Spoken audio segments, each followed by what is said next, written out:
This is Robert Goodman for Positive Strokes. Today we're on step 11. We sought through prayer and meditation to improve our conscious contact with God as we understand Him, praying only for the knowledge of His will for us and the power to carry that out. Step 11. We sought through prayer and meditation to improve our conscious contact with God as we understood Him, praying only for the knowledge of His will for us and the power to carry that out.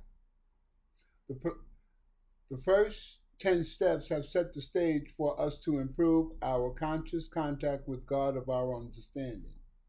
Many of us really begin to appreciate our recovery when we get to the 11th step. The 11th step, our lives take on a deeper meaning. By surrendering control, we gain a far greater power. The nature of our belief will determine the manner of our prayers and meditation. When we first came into the program, we received help from a power greater than ourselves. This was set in motion by our surrendering to the program. I know when I made that step, I knew that I was out of control. My choices were not the right ones. I was self-destructing.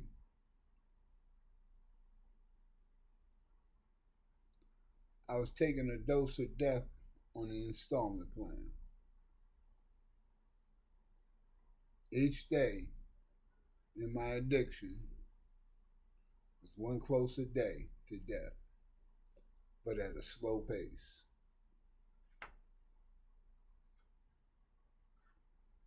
The more we moved our conscious contact with God through prayer and meditation, the easier it is to say, "Your will, not mine, be done."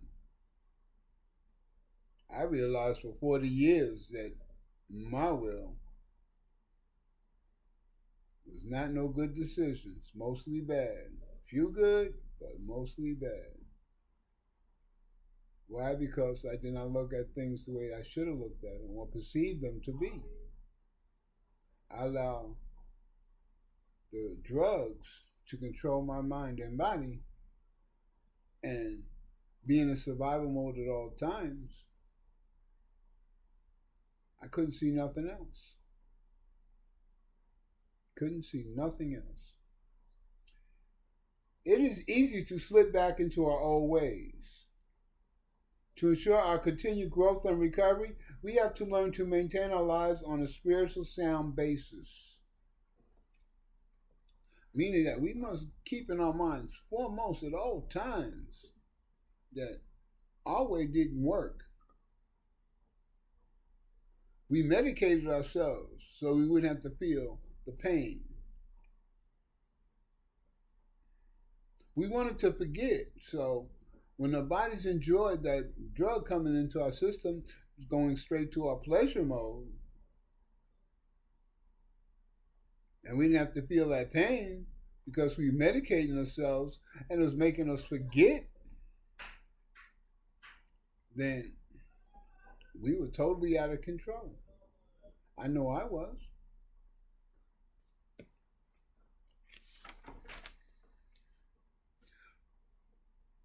Prayer is asking for God's help. Meditating is listening for God's answer.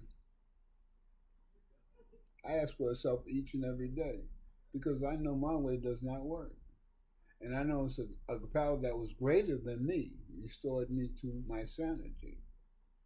It was nothing that I did the work, but I didn't get motivated until a power greater than myself restored me in the direction of staying clean and sober and maintaining a lifestyle of being a productive person of society.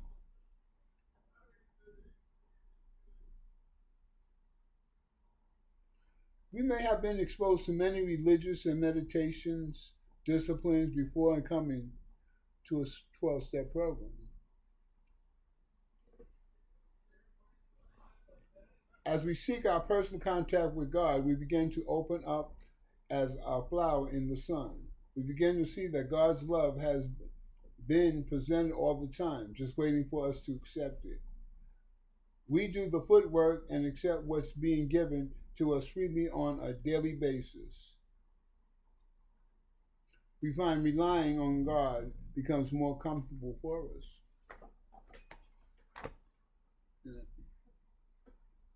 If we look at our blessings,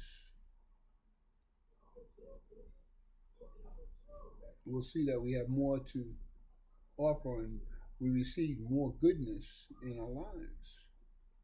We receive more happiness. We receive more living experiences of joy and happiness.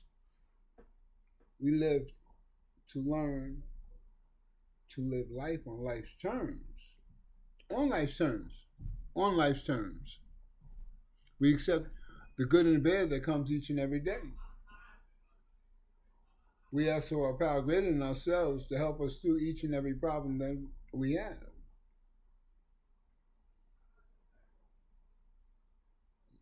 Not my will, God, but your will, because my will don't work. The 12-step program is a spiritual program. It is very much spiritual.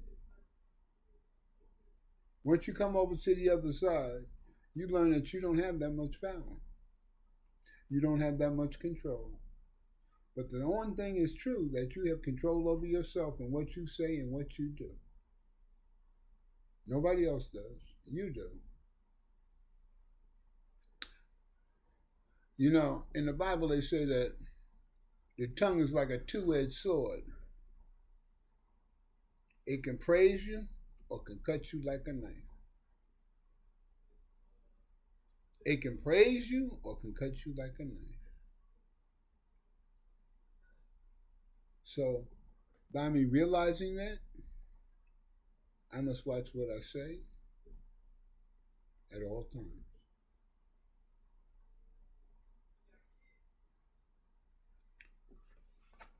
Let's get on to step number 12.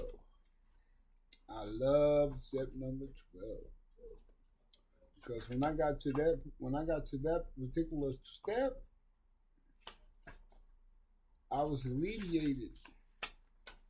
I was with joy. I was with happiness. Because I received the spiritual awakening.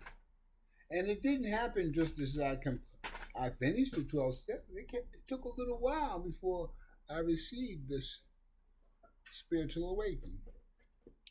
Step 12. Having had a spiritual awakening as a result of these steps, we try to carry this message to addicts and to practice these principles in all our affairs.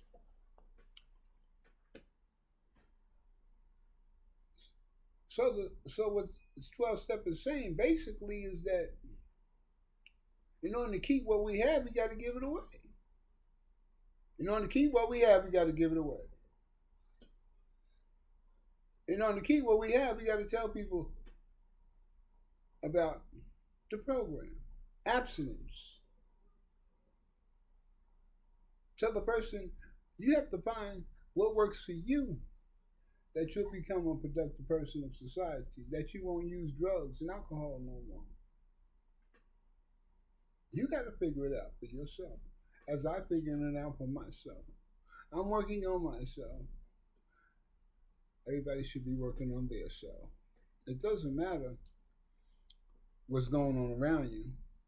Work don't get done unless we do the work that we need to do for ourselves.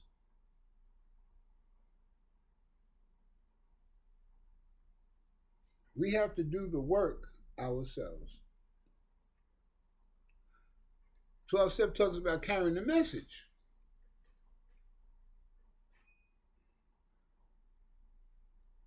You know, let me give you an incident of the story.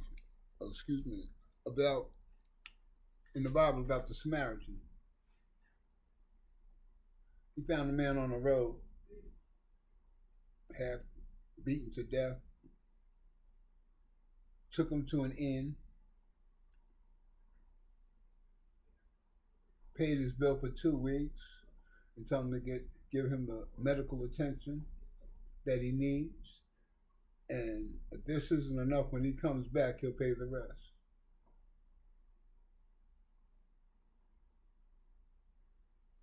That's a beautiful thing. That's a beautiful thing. I believe he was blessed after that. I believe he was blessed. You know, in my lifetime, in 10 days I'll be 64, and in my lifetime I've extended a helping hand and gotten blessed for it. It took me a while to realize that I was being blessed because I was helping somebody else. I was blessed on the inside. On the inside. And I also was blessed sometimes on the outside, but I was always blessed on the inside. And the greatest thing is when you're blessed on the inside,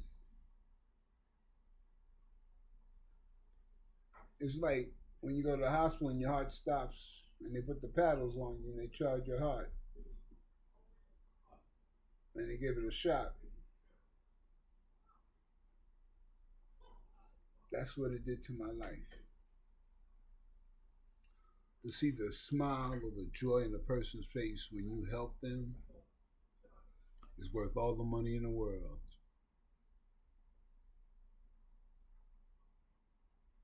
Having had a spiritual awakening as a result of these steps, we try to carry this message to addicts and to practice these principles in all our affairs.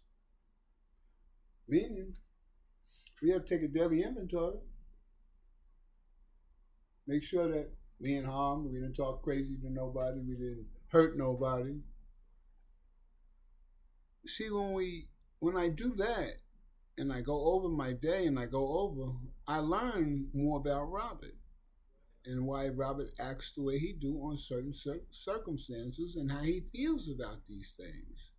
Because I'm constantly taking inventory of me.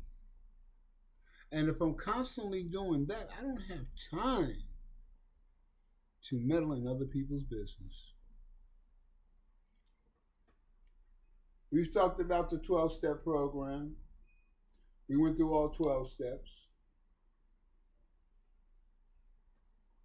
Interesting thing. It doesn't stop when you get at 12. We start back all over again. We start back all over again. And the reason why is because we did a lot of damage to ourselves, and it takes time for all that stuff that we did to ourselves to come back to memory. So, your first time, and you do them a second time, you'll come up with some new stuff that you done did and learn a little bit more about yourself. This is a lifelong process. Once you've completed all 12 steps,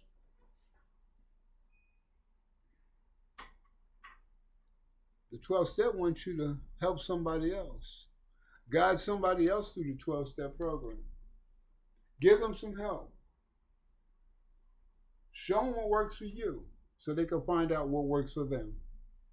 Show them what works for you so they can find out what works for them.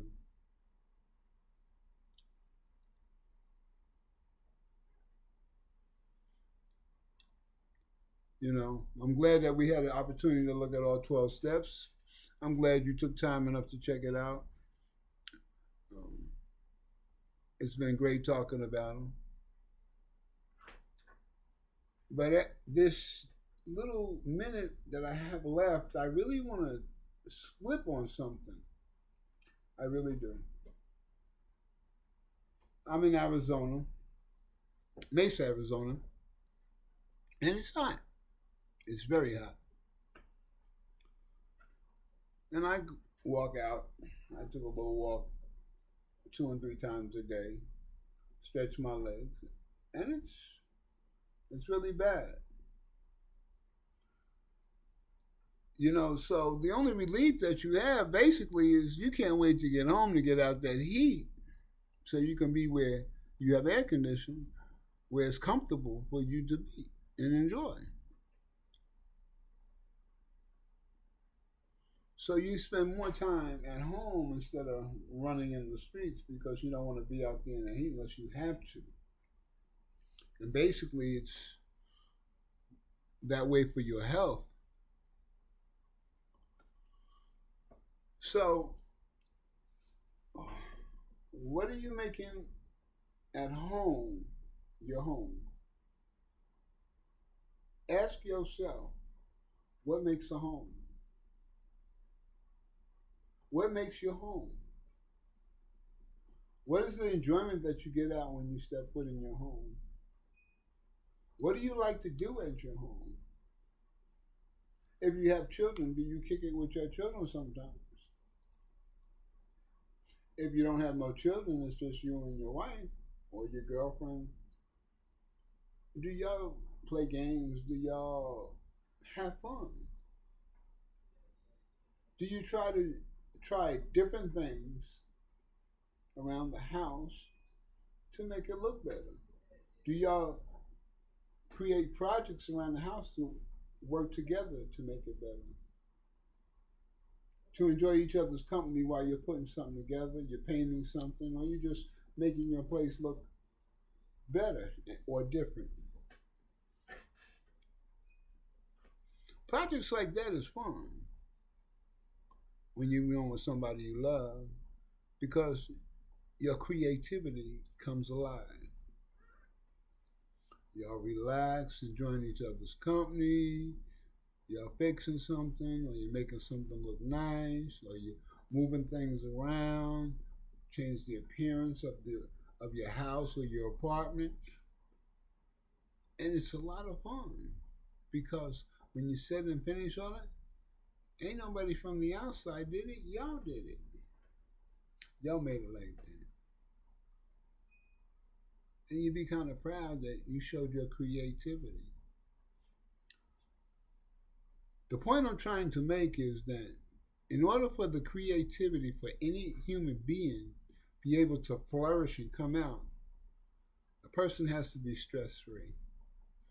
They got to be able to be comfortable in their skin and in the environment that they're when they're home. And when that happens, the creativity comes out.